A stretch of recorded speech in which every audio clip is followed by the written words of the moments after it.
E aí, pessoal, beleza? Na nossa última aula, a gente deu uma introdução sobre estatística, falou um pouco sobre alguns conceitos, aí falamos sobre tabela de distribuição de frequência, né, em hall e em classe. Hoje a gente vai falar um pouquinho de gráfico só.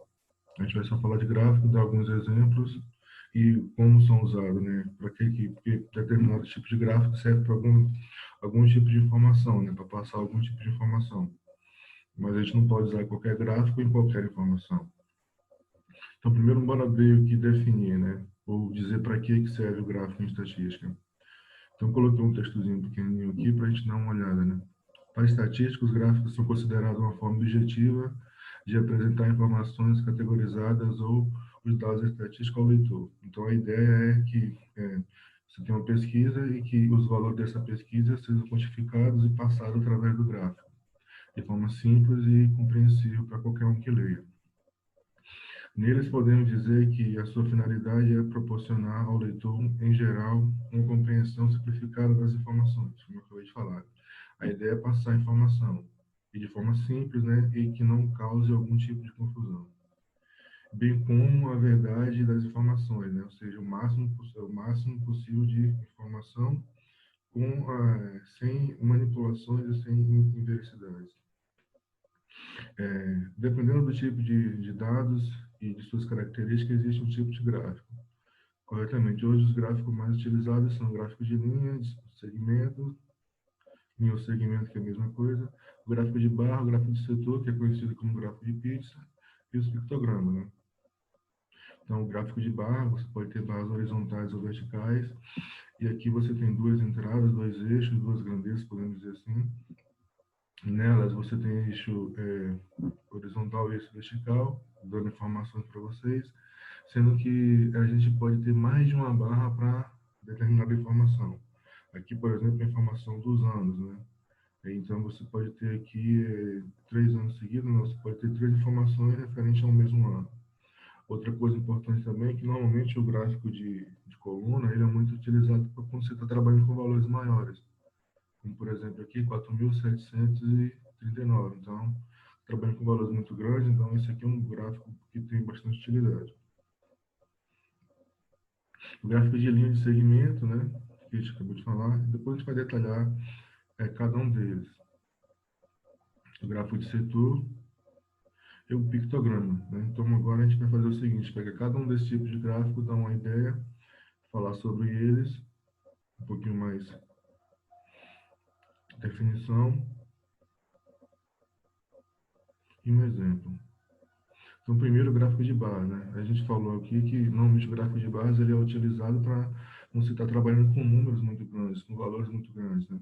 A barra pode ser horizontal ou vertical, para dar uma determinada informação. A gente costuma também colocar em cores diferentes as barras, né? Para dar aquela questão de você mostrar ao leitor a simplificação da informação. E cada informação também pode apresentar mais um tipo de barra, né? Depende da característica da pesquisa. Então, o gráfico de barra é um tipo de gráfico que pode ser utilizado para realizar comparações entre categorias, né? Porque, como você está trabalhando com valores muito altos, então você consegue, né, compará-los. Neste gráfico, as informações são colocadas de forma em colunas, né, que na verdade são retângulos, que podem ser horizontal ou vertical. E as informações também são apresentadas de forma resumida, né, em um conjunto de dados divididos em categorias. Então, cada barra é um tipo de informação e uma categoria. E eles são mostrados, né? Outra coisa importante também, né, que tem que ter a mesma largura, né, para não se vai passar a ideia de que o valor aumentou ou diminuiu, então as barras horizontais e verticais possuem a mesma largura. Altura diferente, né, ou comprimento diferente, se ele for horizontal, para justamente mostrar o valor, quais são os maiores valores e os menores valores. E são bastante usados quando você está trabalhando com valores muito altos, né. Então, aqui a gente tem um gráfico da temperatura, por exemplo, no Rio de Janeiro, em uma semana, e aí mostra a informação, a coluna mostra os picos de temperatura, né? Vai até o ponto que mostra a temperatura. Então, no domingo, quando você lê um gráfico como esse, você percebe que no domingo, deixa eu fazer um negócio aqui. No domingo você teve No domingo você teve 30, 35 a temperatura. Na segunda, houve uma queda. Está mais ou menos aqui entre 32 e 33. Na terça, subiu um pouquinho, 34. Na quarta, passou de 35. Na quinta, passou de 30. Em algumas vezes, né, para melhor esclarecimento, os valores são colocados sobre a barra aqui em cima. Né? Como, por exemplo, aqui é 35, então, além de você colocar no eixo aqui vertical, você também coloca sobre a barra.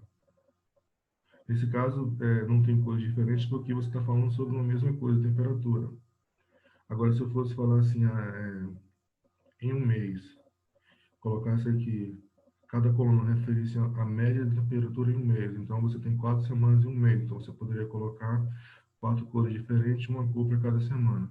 Você teria mais barras aqui e uma informação referente à média.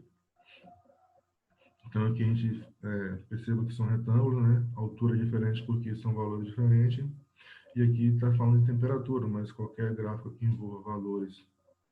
E aqui, lembrando também que você tem dois tipos de variáveis, né? Como eu disse, também pode ser horizontal, né? Nesse caso aqui já tem, por exemplo, as 3 cores diferentes, né? Você está falando aqui da cotação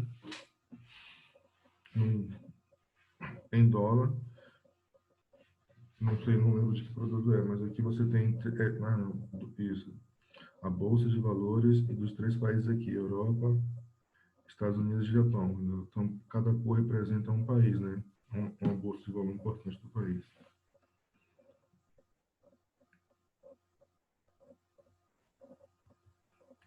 Próximo gráfico é o gráfico de setor, também conhecido como gráfico de pizza, né?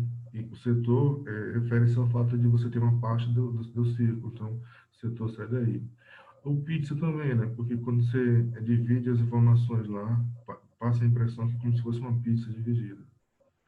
Então, para construí-lo, você tem que, basta você vai dividir o círculo em setores. Cada setor representa uma informação, normalmente utilizado porcentagem para representar. Então, você transforma o ângulo do setor na porcentagem e passa a informação. Também costuma usar cores diferentes para os setores, para cada informação.